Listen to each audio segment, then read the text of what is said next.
네, 어느덧 11월의 둘째 주 목요일이네요. 오늘장의 투자 중심 개장 전에 꼼꼼하게 이분과 세워보도록 하겠습니다. 오늘도 우리의 영업이사 박병주 이사님과 함께 해볼게요. 선생님 안녕하세요. 반갑습니다.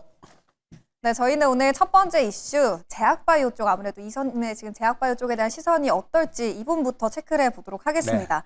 네. 어제 장에서 전반적인 제약바이오주 투심이 되살아나는 모습이 보였죠. 사실 그동안 제약바이오주가 연말이 이제 성수기기도 하고 학회 모멘텀도 많고 금리나 수혜 섹터기도 한데 시장 대비 조금 못 간 감이 있었어요. 근데 이제 다시 매기가 들어오고 있는 모습이 포착이 되고 있습니다. 이제 어제 이 수급을 좀 해석해 봐야 될 것 같아요. 어제 제약바이오 쪽의 수급은 좀 단기적인 머무름일지 아니면 이제 시작점을 논해봐도 될 어떤 상승의 신호탄이었을지 궁금하거든요. 어제장의 제약바이오주 좀 어떻게 해석해 보는 게 맞을까요? 자, 어제 같은 경우는 ABL 바이오가 191이죠. 여기 회사한테 기술 이전을 계약을 했다고 그랬는데, 자, 그전부터 어떤 징후가 있었냐면 미국 증시를 제가 체크를 해보니까 반도체는 쉬어가는 느낌이었고 191, 이 회사가 이제 비만 치료제 부분의 1등이 전 세계 가장 큰 빅파마입니다. 이 회사가 미국에서 굉장히 잘 나갔었어요. 그 얘기를 계속 체크를 해드렸었죠. 우리 방송에서. 그런데 갑자기 그런 얘기가 뉴스가 나오면 상한가를 지켜가면서 어제 제약바이오 물반 고의반이었습니다. 물론 그 이제 지주회사나 이제 상법 개정 관련주도 같이 올라갔는데 네. 어제 제약바이오 화려하게 올라갔습니다. 다행히 저희도 이 시간 했던 종목들이 같이 어제 급등을 했었는데 자, 내용을 보도록 하겠습니다. 자, 여기 ABL 바이오가 약 그 3조 8천억이 넘는 금액을 가지고 이제 수출을 하게 됐는데 자, 여기서 이 내용이 요게 무슨 얘기냐면 우리가 그 사람 뇌 같은 경우는 굉장히 그 섬세하면서도 이제 쉽게 거기에 약물을 주입하게 되면은 이제 거기서 불상사가 생길 수가 있는 거죠. 그런데 ABL 바이오 같은 경우는 요런 플랫폼, 약물을 전달하는 그런 특별한 기술이 있어요. 그래서 일라일이나 큰 빅파마 회사들이 이제 파킨슨병이나 그다음에 치매 그런 병에 대해서 치료제를 만들고 싶어도 약물을 전달하는 기술이 부족했던 거죠. 그런데 ABL 바이오가 그라피디 플랫폼 그 기술을 통해서 약물을 전달하는 그런 기술을 갖고 있습니다. 그 기술을 샀다는 거예요. 이제 그러면서 이 기술을 사가지고 이제 뇌 질환에 해당되는 이제 신약을 자기들이 개발하겠다. 거기 따라서 이제 앞으로 발전이 될수록 이 금액을 이제 마일스톤 방식으로 지급하겠다. 그런 계약을 한 거죠. 네. 그렇다면 우리는 여기서 어떤 추론을 할 수 있느냐 하면 우리나라 대한민국의 제약바이오 회사들이 기술이 뛰어나니까 그러면 ABL 바이오처럼 다시 수출할 수 있는 기업이 뭘까? 우리는 거기까지 생각할 수 있는 게 바로 아래 하단에 있는 겁니다. 저희가 퓨체컴이라는 회사를 11월 제가 7일 날 말씀드렸는데 이 회사 같은 경우도 지금 그 이제 방사선 치료제를 가지고 갑상선 암을 치료하는 그런 기술을 갖고 있는데 현재 지금 빅파마들한테 애로를 하고 있는 그런 진행 중인데 이 회사가 이런 ABL 바이오 올라가니까 덩달아 이 종목도 급등을 했어요. 그리고 인벤티 지립대 같은 경우는 또 뭡니까? 약물을 장기간 조금씩 집어넣는 주사 어떤 기술을 갖고 있죠. 네. 그런 기술을 갖고 있기 덕분에 어제도 이 종목도 저희가 말씀드렸는데 신고가를 쳤고요. 맞아요. 그리고 셀트리온 이게 중요합니다. 셀트리온도 저희들이 말씀드렸는데 이 종목이 드디어 이제 항공모함이 이제 움직이기 시작했어요. 우리가 바다에서 항공모함이 움직이면 대양에서 가거든요. 이제 셀트리온도 장기 투자가들이 이제는 살 필요 있다. 제가 보니까 이 종목이 조회수가 적습니다. 그만큼 이제 좀 힘들었다. 난 셀트리온 떠날 거야. 그니까 가는 거예요. 너무 안 움직였죠. 네, 너무 안 움직였죠. 그래서 셀트리온이 이제 움직일 때가 됐다. 장기 투자가들한테는 지금 딱 좋은 시기다라고 말씀드릴 수가 있겠고요. 자, 그 다음에 내가 하단을 못 나면 어제 시장에서 반도체나 이쪽이 좀 안 갔어요. 그렇지만 3차 상법 개정안 여기는 12월 9일 날 정기국회가 마감되기 전에 아마 될 겁니다. 그래서 자사주 소각 의무화하고 배당 분류 가서 제가 계속 강조드리고 있는데 어제 다 갔거든요. 그래서 여기 관련들도 볼 필요가 있겠고 여기 가장 수혜주가 증권주인데 또 박병주 매니저가 뭡니까? 증권주하고 자사주 지주회사는 불패 신화를 만들고 있습니다. 네. 신영증권이 또 어제 덩달아 올라갔는데 계속 주시할 필요가 있다라고 말씀을 드리도록 하겠습니다. 네, 바이오와 이 상법 개정의 수혜를 받아갈 수 있는 증권주 쪽 주목해보자라고 전략을 요약해 볼 수 있겠고요. 저희 리뷰 시간으로 들어가 볼 텐데 말씀해 주신 것처럼 저희가 제약바이오 종목들 많이 담고 있었어요. 최근에 오름 테라퓨틱, 코오롱 티슈진, 셀트리온도 그렇고 한미약품 많은 종목을 담고 있었는데 오늘은 저희가 이번 주 월요일에 매수를 했었던 인벤티지랩 체크해 보겠습니다. 1차 목표가 57,800원, 2차였던 63,200원까지 바로 달성을 했고요. 수익률은 18.4%를 벌써 기록하고 있습니다. 어제 바이오주 일제히 강했고 인벤티지랩 13% 급등했죠. 최근에 좀 가파른 상승을 연이어서 보여주고 있어요. 장대 양봉이 지금 줄줄이 나와 있는데 여전히 룸이 남아있을지 궁금하거든요. 지금 구간에서 좀 보유자분들은 일정 부분 수익은 챙겨보는 게 맞을까요?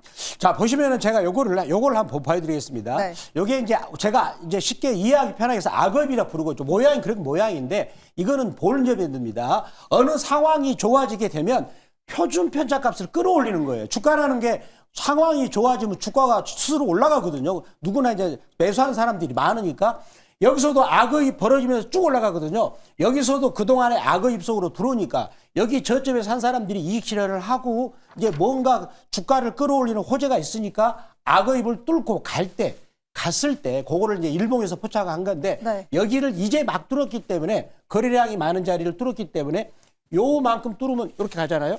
뚫었으니까 또 가겠죠. 그래서 추가적인 상승 여력은 룸에 남아있다라고 말씀드리겠습니다. 기술적으로 분석을 해봤을 때 여전히 룸이 남아있다라는 진단이었고요. 그러면 저희 2차 63,000원까지 달성을 했는데 3차는 얼마로 설정해볼까요? 다음 목표가는 제가 7만 원 말씀을 드리도록 하겠습니다. 네, 인벤티지랩 여전히 룸이 남아있다라는 진단과 함께 다음 목표가는 저희 7만 원으로 상향해서 설정해 보겠습니다.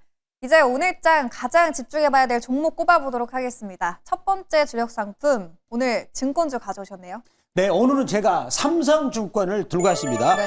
자, 삼성증권. 제가 증권주를 지난번에 신영증권 들고 왔어요. 엊그저께 이제 올랐었는데, 그러면 삼성증권 투자 포인트가 뭔지 뭐가 보겠습니다. 삼성증권 아마 시청자 여러분들은 이거 무거운 주식이야. 이런 선입견인데, 그렇지 않습니다. 제가 들고 오면 계속 갑니다. 자, 보시기 바랍니다. 자, 보시면은 3분기 때 순이익이 3,092억으로서 역대급 사상 최고치를 기록했습니다. 자, 그런데 여기서 한 가지 글자 빠진 게 여가 있는데 뭐냐면 자기 자본 대비 이익률이죠. 즉 ROE라는 지표가 있어요. ROE가 무려 지금 이 금융사가 16%를 기록했습니다. 16%면은 어마어마한 그런 기록이거든요. 그렇다면 이제 ROE 16%를 가지고 여기 재무제표를 같이 한번 뜯어보겠습니다. 네. 자, 우리나라 코스피는 퍼라는 것은 무슨 얘기죠? 자기 순이익 대비 가치를 얼마나 주었느냐 그런 거죠. 미국 같은 경우는 25배를 주고 있잖아요. 우리나라 같은 경우는 평균적으로 12배거든요. 지금 현재. 그렇다면 낮을수록 저평가 됐으니까 퍼가 6배, 6.8이죠. 그러면 요게 12배까지 가려면 여기서 한 90% 정도 올라갈 수 있겠구나. 보니까 3분기 때 더구나 실적도 가장 좋았는데 왜 그럴까? 이렇게 우리가 의심 품을 수가 있겠고요. 그다음 밑에 PBR을 보면은 0.78이거든요. 지금 우리나라 PBR이 이제 1배를 넘어서 가지고 약 1.3배 정도 왔거든요. 그러면 우리나라 전체적인 분위기에 비해서 삼성증권이라는 닉네임이 있고 실적도 좋은데 저평가 됐구나라고 우리는 읽어낼 수가 있겠습니다. 자, 그러면 다음에 또 내용을 보겠습니다. 이 회사가 또 배당을 굉장히 많이 줍니다. 자, 배당 분리과세 시행 시 최고의 수혜주. 제가 여기다 황금알을 넣는데 뺐는데 이게 황금알입니다. 자, 한번 그동안에 어떤 그 배당을 주는 내역을 한번 보도록 하겠습니다. 네. 자, 최근에 들어서 가지고요. 자, 작년에 무려 7.38% 줬어요. 그래서 요때 이후로 보면 평균적으로 6%를 주거든요. 6%. 더군다나 이제 상법 개정안을 통해서 앞으로 배당 성향을 회사에서 높이겠다라고 자기들이 천명을 했습니다. 그러면 앞으로 7% 이상을 주게 배당도 이렇게 많이 주죠. 그러면 우리나라 같은 경우는 지금 부동산 같은 경우 빌딩 수익률이 연간 5% 넘지 않습니다. 그러면은 내가 주식을 갖고 있기만 한 다음에 현금이 이렇게 배당이 들어오고 그다음에 앞으로 빌딩 가격처럼 오를 수 있는 즉 월세를 따박따박 이렇게 많이 준데도 또 가격도 오르는 상황인데 저평가 된 거죠. 그렇다면 이제 배당 분리과세가 본격적으로 시행됐을 때에 네. 부동산보다 주식을 갖고 있을 때 자기 재산을 증식할 수 있는 수단이 되지 않을까라고 놓고 본다면 굉장히 싼 것이고요. 다음 내용을 보도록 하겠습니다. 자, 또 역시 모든 부분에서 돈을 잘 벌고 있는데 기업 IB, 인베스트뱅크라 하는 거죠. 여기 부분에서 최초로 수수료만 1,000억을 벌었다는 것도 지금 굉장히 매력 포인트다라고 말씀을 드리도록 하겠습니다. 이 증권주들이 최근에 또 대거 호실적을 기록했죠. 삼성증권도 역시나 역대급 실적을 공개했었고요. 어제 삼성증권이 증권주 안에서도 또 가장 강한 종목이었어요. 9% 급등하면서 신고가 경신했는데 가격 전략을 어떻게 세워봐야 될까요? 자, 가격 전략을 주봉을 보도록 하겠습니다. 자, 보시면은요, 이제 드디어 또 이제 악의 모양을 잘 보시기 바랍니다.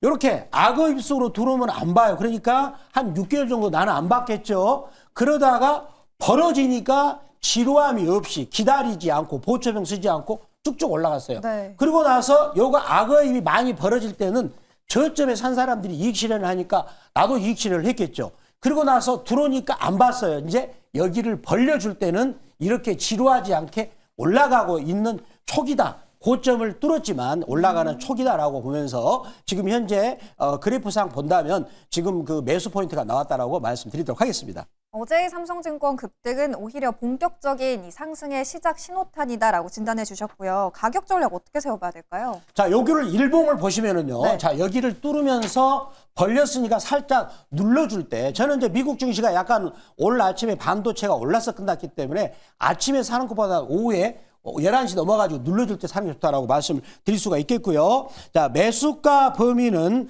83,000원 이하로 말씀드리겠고 아니면 시초가로 말씀드리겠고요. 자, 1차 목표가는 7% 이익권이 89,200원, 2차 목표가는 15% 이익권인 95,300원, 손절가는 7만 원 말씀드리도록 하겠습니다. 네, 이어서 두 번째 종목도 바로 만나보도록 하겠습니다. 두 번째 주력 상품 바로 공개해 주시죠. 두 번째 상품 바로 네. 이지홀딩스가 되겠습니다. 이지홀딩스. 자, 이지홀딩스는 지금 여기서 우리가 이걸 생각하십시오.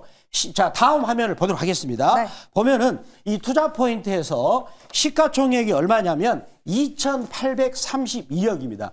2,832억. 요 숫자를 꼭 기억해 주시기 바랍니다. 그러면은 이 회사는 주력이 뭐냐? 우리나라에 사료를 제일 많이 하죠.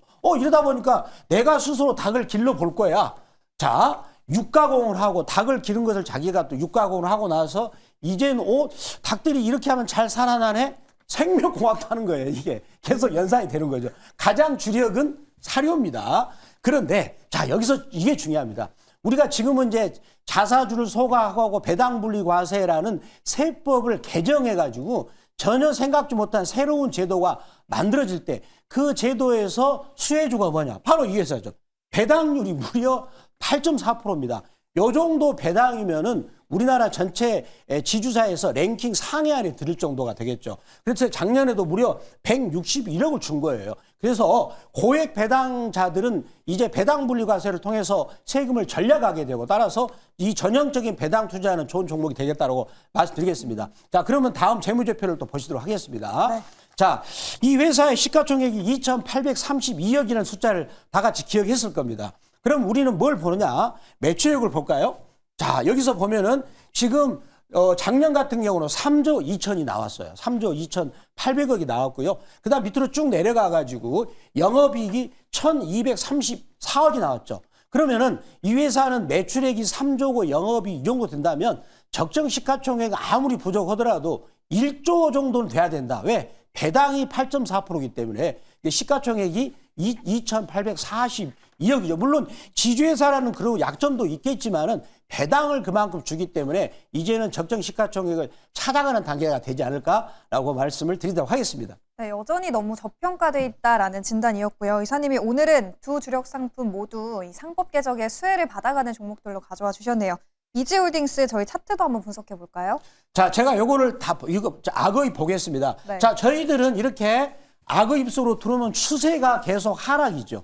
그런 경우는 안 보는 거죠. 자, 그럼 여기서 보니까 이제 더 이상 악의 방향이 밑으로 가지 않고 위로 돌면서 뚫었다가 다시 한번 뚫고 가고 있어요. 그러면 이게 이제 본격적으로 가는 거니까 초자리에서 내려왔으니까 이제는 여기에서 위로 9,000원까지 올라가요. 3,500원대에서. 그냥 딱 보다는 굉장히 쉬운 거 아니겠습니까? 이제는 하이닉스만 가는 게 아니고 나도 간다라는 그림이 나오고 있다라고 말씀드리도록 하겠습니다. 우선 그럼 저희 1차적인 목표가는 얼마로 잡아볼까요? 자, 1차 목표가는 이제 매수가 범위는 4,390원 혹은 시초가 말씀드리겠고요. 1차 목표가는 7% 이익권인 4,700원, 2차 목표가는 15% 이익권인 5,050원인데 저희가 15%는 금방 달성하고 있죠. 네. 5번 먹으면 원금 2배가 된다는 것도 말씀드립니다. 이사님의 추가적인 인사이트 궁금하신 분들 오늘은 어디에 몇 시로 가면 될까요?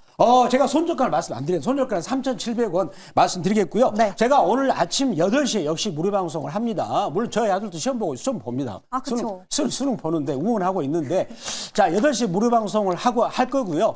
그리고 지금 이제 오늘 보니까 자사주소가 의무화 관련주, 상법 개정안 관련주들이 가고 있습니다. 그런 부분은 또 박병주 매니저가 불패 신화를 이루고 있습니다. 그런 부분에 대해서 아침 8시에 말씀드리겠고요. 그리고 MBN 골드 박병주 무료 주식밴드에서도 좋은 종목을 말씀드리고 있습니다. 네, 저희는 내일도 이 시간에 뜨거운 종목들과 함께 돌아오도록 하겠습니다. 오늘 말씀 고맙습니다. 감사합니다.